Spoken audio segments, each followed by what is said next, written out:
Imagine that you drank coffee, glanced at your phone, and when you looked up, your child was almost 40 years old.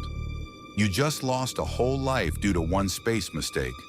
But what if I told you that the real physics of black holes is much scarier than any fiction? When Christopher Nolan filmed Interstellar, he hired famous theoretical physicist Kip Thorne. Their goal was to show space not as a set of beautiful explosions, but according to the strict laws of science. And the scariest monster in this movie turned out to be neither space nor alien planets, but the merciless law of time. Why was an hour on that ill-fated planet equal to 7 Earth years? It's all about general relativity, mass warp space. The more powerful an object's gravity, the slower time passes for you relative to the rest of the universe. Near a supermassive black hole, this gap becomes colossal. And so the crew lands on Miller's planet. It is located at a dangerously close distance to Gargantua. The gravity there is so crazy that every hour on the surface equals 7 years in open space or on Earth. Think about this on a logical level. While they spent a few hours saving data and escaping a giant wave, an entire generation aged on Earth, and millions of people died of hunger. They haven't even realized it yet, but their past is already destroyed by the future. This is no longer science fiction, but strict mathematics. Black holes really act like time machines toward the future. If you spent a year near such a black hole and returned to Earth, you would find yourself in the distant future. You literally become an alien in your own world. Now put the formulas aside and look into your own mind. What does the realization of such isolation do to the human psyche? When the connection with home is broken, not by kilometers, but by decades. Remember, Dr. Mann, years of complete solitude on an icy wasteland where the only voice you hear is your own and report logs. The brain of a social creature is not adapted to absolute isolation. In a state of prolonged sensory deprivation and the fear of death, the prefrontal cortex shuts down.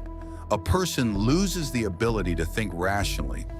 The fear of non-existence pushes man to betrayal because the survival instinct in extreme conditions breaks any moral principles.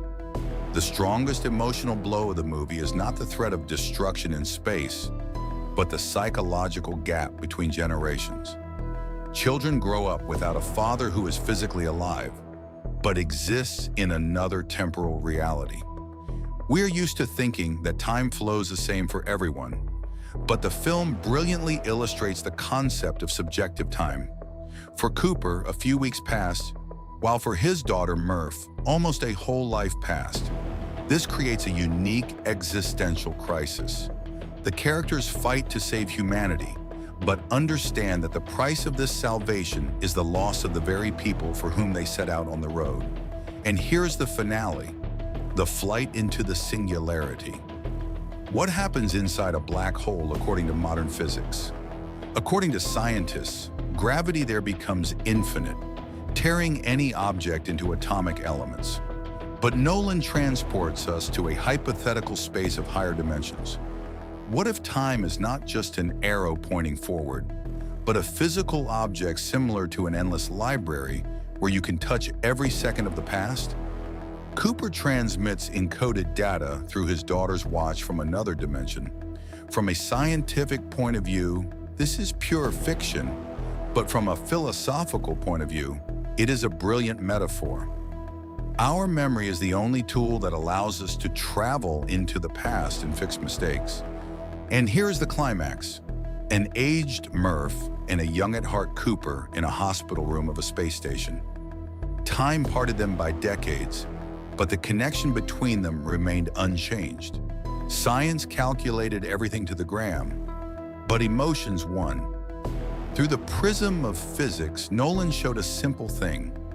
The greatest gravity in the universe is not the mass of a black hole. It is the connection between people. And what sacrifices would you make for the future of your loved ones? Write in the comments and subscribe to the channel. There are still many complex things and simple words ahead.